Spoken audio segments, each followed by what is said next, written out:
Am I surprised? No. Motherfuckers up, boo.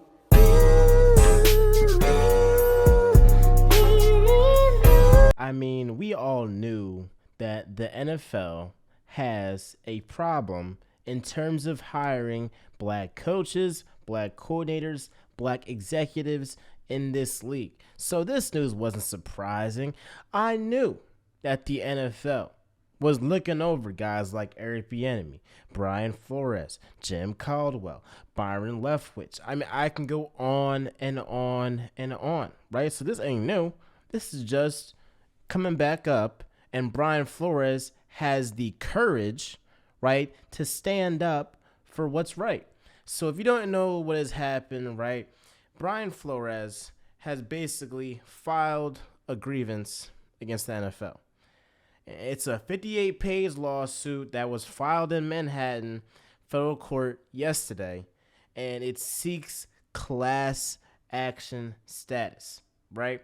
So in the lawsuit, or in that 58-page lawsuit that was filed, he talks about how the Dolphins tried to bribe him $100K each game for every loss back in 2019 when they first hired him, right? He said, no, I'm not going to do that, right?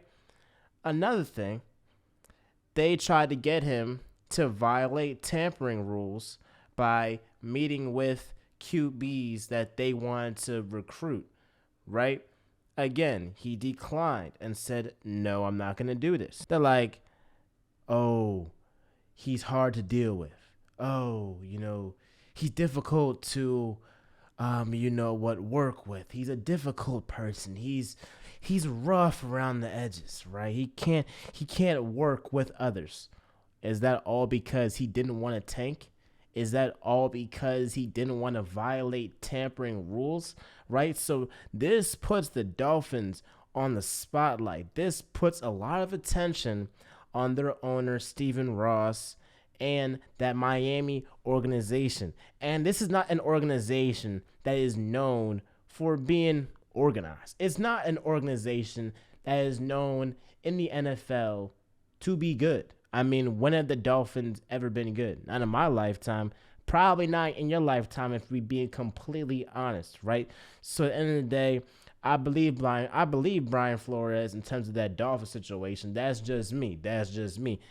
Now the Giants situation, right? And so there's been text messages leaked between Brian Flores and Bill Belichick, right? Basically, Bill Belichick, he's texting Brian Flores, or he thinks that it's Brian Daboll. He's like, hey, man, got the job. Congratulations. They're telling me that you're going to be their guy. So Brian Flores is like, ooh, let's go. And then, and clicks to him, Brian Flores is like, are you talking about me, or are you talking about Brian Daboll?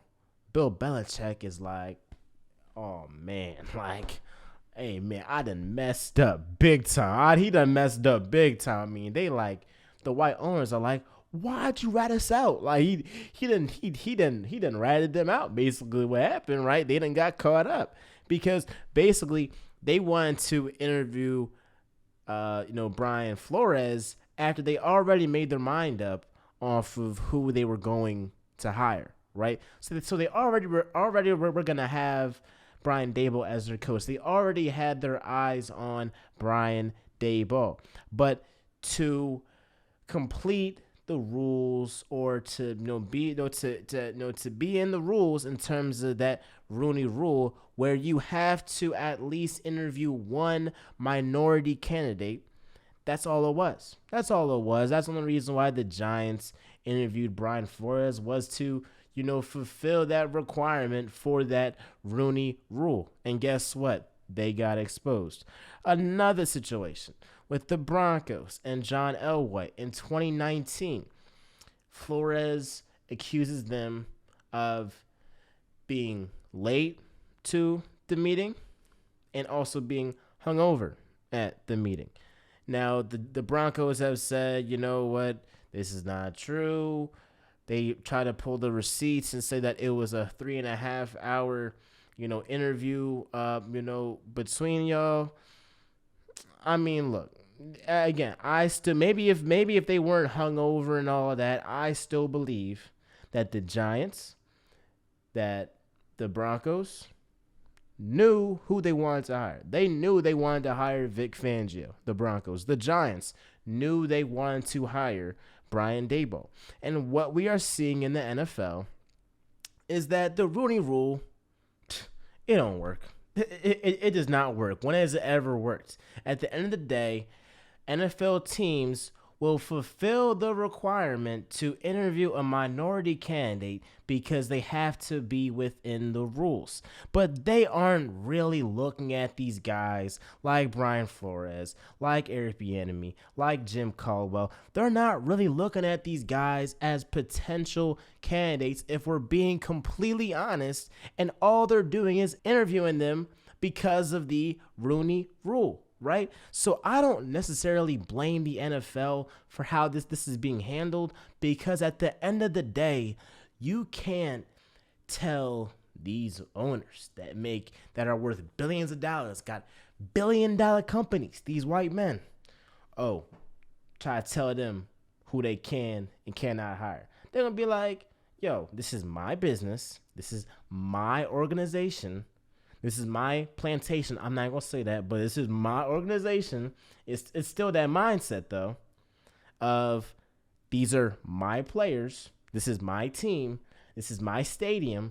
These are my trainers, people working in the stadium. All of it is mine. And how can you tell me who I can or cannot hire as my head coach, right?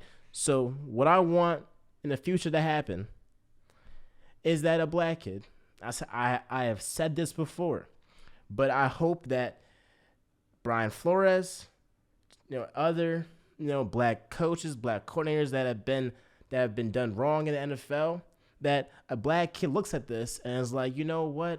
I want to be a head coach one day. I want to call the shots. I want to, be that top dog, right? Because at the end of the day, they can make rules, but if the guys that are making the top decisions are white, history has shown us they're going to hire a guy that looks like them. And oftentimes, almost every time, it is white. So what I will say about Brian Flores is that this is beyond courageous. Brian Flores, he risked his NFL coaching career to stand up for what's right. He wanted to stand up for black coordinators. He wanted to stand up for future black head coaches. He wanted to stand up for black coaches, black coordinators, black executives that want to get a position, that want to get a fair shot in the NFL. So Brian Flores, that's the guy right there. This is beyond courageous. And man, salute to him for not being afraid of what could happen to me. Because let's be completely honest, he's probably not getting a job in the NFL anytime soon. You didn't see what they did to Kaepernick, and after he filed agreements against the NFL too. I don't see it out. I pretty much see it happen the same way with Brian Flores. But hopefully the NFL can institute some rule to where teams have to. It's hard because like these owners are gonna pick these white head coaches. So unless you force them to hire a black head coach, which they can't really do that. You'll have a lot of white people being like, "That's racist. That's racist." But at the end of the day, it's like, bro, y'all gonna have to do something to change this rule, because this Rooney Rule, it was instituted in 2003. At the time, there were 2 black head coaches. Fast forward almost 20 years later, there's 1 black head coach in the NFL. The league is 70% black. Look, the proof is in the pudding. I believe Brian Flores, but again, I am proud of his courage to stand up for what's right. What did MLK say? You're going to stand for something. If you don't stand for something, you'll fall for anything. Whatever he said. You know what I mean. This is Real Talk with MJ, where y'all know I always keep it real. I'm out, y'all.